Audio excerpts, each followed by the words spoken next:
বন্দে পুরুষোত্তম পরম প্রেমাময় শ্রী শ্রী ঠাকুর অনুকূলচন্দ্র রাতুল চরণে আমার কোটি কোটি প্রণাম জানাই। ইষ্ট পরিবারের সকলের চরণে প্রণাম জানাই। আপনারা যারা শুনছেন বা শুনবেন সবাইকে আমার আনন্দিত জয়গুরু। তো আজকে আমি দেওঘরের টাওয়ারের ইতিহাস, সেটা পরম দয়ালের অসাধারণ লীলার ঘটনাটা আপনাদের পড়ে শোনাচ্ছি।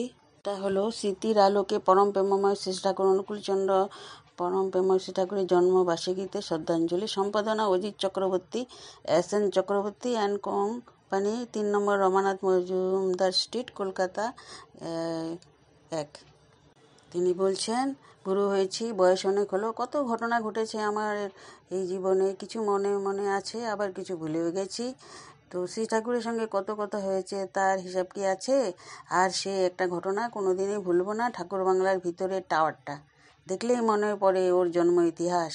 বড় বিচিত্র, বড় অদ্ভুত ইতিহাস ওই টাওয়ারটার। কিছু বলতে গেলে ওইটাই আগে মনে আসে। শ্রী ঠাকুর একদিন বললেন টাওয়ারটা 60 ফুট উঁচু করতে হবে এবং একদিনে ওটা ঢালাই করতে হবে, 2 দিন করলে চলবে না। আমাদের ইঞ্জিনিয়াররা বললেন যে একদিনে 60 ফুট ঢালাই কিছুতেই সম্ভব নয়। ইঞ্জিনিয়ার শিষ্য রায় বললেন আমাদের সায়েন্সে এই জিনিস সম্ভব নয়, বেশি হলে 10 ফিট পর্যন্ত একদিনে সম্ভব, তাও বেশি হয় না। আমিও আমার পরিচিত সবার সঙ্গে কথা বললাম, সবাই নিষেধ করলো। নিরুপায় হয়ে একদিন ঠাকুরের কাছে গিয়ে বললাম, ঠাকুর সবাই বলছে পড়ে যাবে, আপনি বলছেন একদিনে ঢালাই করব, একদিনে ঢালাই কর, কি করব? স্মৃতির আলোকে তখন প্রেমশ্রী ঠাকুর অনুকূলচন্দ্র তিনি ঠাকুর বললেন, পড়ে যদি যায় তাহলে তোর আর আমার অভিজ্ঞতা হবে। তো আমি বললাম, ঠাকুর আমার অভিজ্ঞতার জন্য 25-30 হাজার টাকা নষ্ট হয়ে যাবে, এতগুলো টাকা? শ্রী ঠাকুর বললেন, 30,000 টাকা তো ছাড়, একটা মানুষ তৈরি করতে যদি এই ব্রহ্মাণ্ড দিয়ে দিতে হয় তাও দিয়ে দিব। আমার সৎসঙ্গ হচ্ছে মানুষ তৈরির কারখানা। বাড়ি গিয়ে শুধু চিন্তা করছি কি করব, আমার মতো মূর্খ লোক যদি কিছু হয়, নানা রকম আবল তাবল চিন্তায় আরও কয়দিন চলে গেল। একদিকে সিমেন্ট নষ্ট হয়ে যাওয়ার সম্ভাবনা রয়েছে, ভয় পেলাম তাতে সর্বনাশ হয়ে যাবে। তাই আবার একদিন শ্রী ঠাকুরকে বললাম, ঠাকুর সিমেন্ট তো নষ্ট হয়ে যাচ্ছে, কত কষ্ট করে এনেছি সেটা জমে যাচ্ছে, এত দামি সিমেন্ট নষ্ট হয়ে যাচ্ছে। ঠাকুর বললেন, শিষ্যদা কি কয়? তো আমি বললাম, শিষ্যদা তো অনুমতি দিচ্ছেন না। শ্রী ঠাকুর বললেন, তোর কি ইচ্ছে? আমি বললাম, আমার ইচ্ছে আপনার ইচ্ছে, আপনি যদি আমারে বলেন তাহলে আমি আরম্ভ করে দিই। শ্রী ঠাকুর বললেন, তাহলে তাই কর। শিষ্যদা তো আসে 8টার সময়, তুই 4টার সময় আরম্ভ করে দে, পারবি? আমি বললাম, ঠাকুর কবে? তো শ্রী ঠাকুর বললেন, তবে আজই আরম্ভ করে দে। আমি বললাম, ঠাকুর রাত হয়ে গেছে, 9টা-10টা বাজে। শ্রী ঠাকুর বললেন, দেখ না চেষ্টা করে। তখন সবার বাড়ি বাড়ি গেছি, কারিগর মজুর সবাইকে ডেকে নিয়ে এসেছি, আনন্দবাজে তাদের খাইয়েছি, তারপর সারা রাত বসিয়ে রেখেছি। রাত 4টের সময় আরম্ভ করেছি। সকাল হওয়ার মধ্যে মাটির নিচে 6 ফুট ঢালাই হয়ে গেছে। শিষ্যদা আস্তে আস্তে উপরে 6 ফুটও ঢালাই হয়ে গেছে। 8টার সময় শিষ্যদা এসে দেখে চটে গেলেন, চিৎকার করে বললেন, আপনি কিছু জানেন না, ঢালাই আরম্ভ করে দিলেন। এখানে একটা কথা বলে রাখা দরকার, শ্রী ঠাকুর আমায় আগে বলে দিয়েছিলেন, তোরে যত গালাগালি করুক তুই চুপ থাকবি, বলবি ওসব আমি জানি না, আরম্ভ করে ফেলেছি, অন্যায় করে ফেলেছি, আসেন আসেন আসেন, আরম্ভ করে ফেলেছি। তো তারপর আমার কাছে এলে আমি তোকে অনেক গালাগালি করব, তুই চুপ করে থাকবি, খালি শিশুদার কাছে হাত কচলাবি।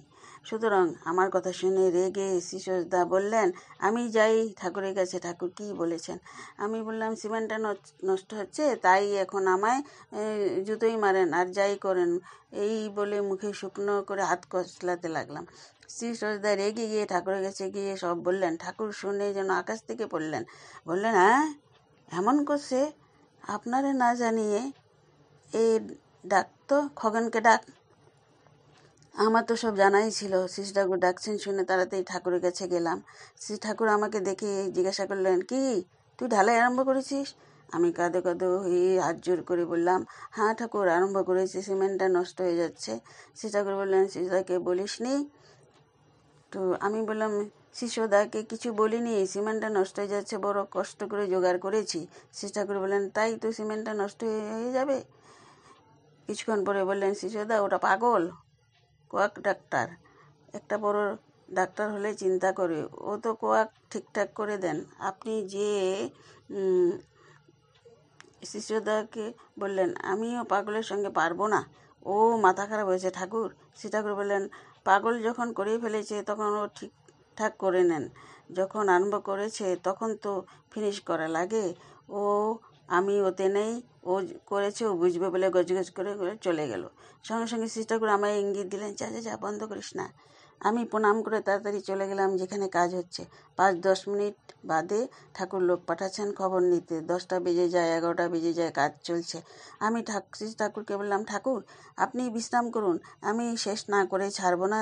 শেষ পর্যন্ত 2টার সময় শেষ হলো। শ্রী ঠাকুরের কাছে গিয়ে দাঁড়ালাম।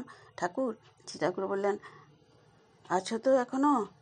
হ্যাঁ। বললাম, হ্যাঁ ঠাকুর। দেখো পরম পিতার কি পায়। শ্রী ঠাকুর এটা বললেন। আমি বললাম, ঠাকুর আপনার পরম পিতা কী করবে আমি জানি না। আমার পরম পিতা যদি আমায় রক্ষা না করেন, কাল সকালে এ পড়ে গেল আমার পিঠে চামড়া তুলে নেবে। সবাই বলবে খগেন ঠাকুরের 50,000 টাকা নষ্ট করেছে। মানুষ বলতে তো ছাড়বে না। 50,000 টাকা হলে বলবে লাখ টাকা। শ্রী ঠাকুর বললেন, দেখ পরম পিতার কৃপায় সারা রাত না ঘুমিয়ে কাটিয়ে দিলাম। তো শুধু ঠাকুরকে ডাকছি, চোখ দুটো টাওয়ারের দিকে। ভোরবেলা শ্রী ঠাকুরের কাছে গিয়ে দাঁড়ালাম। ঠাকুর তখন তামাক খাচ্ছে। আমাকে দেখে জিজ্ঞাসা করলো, কী খবর রে, মাল কি এখনো আছে? বললাম, আছে।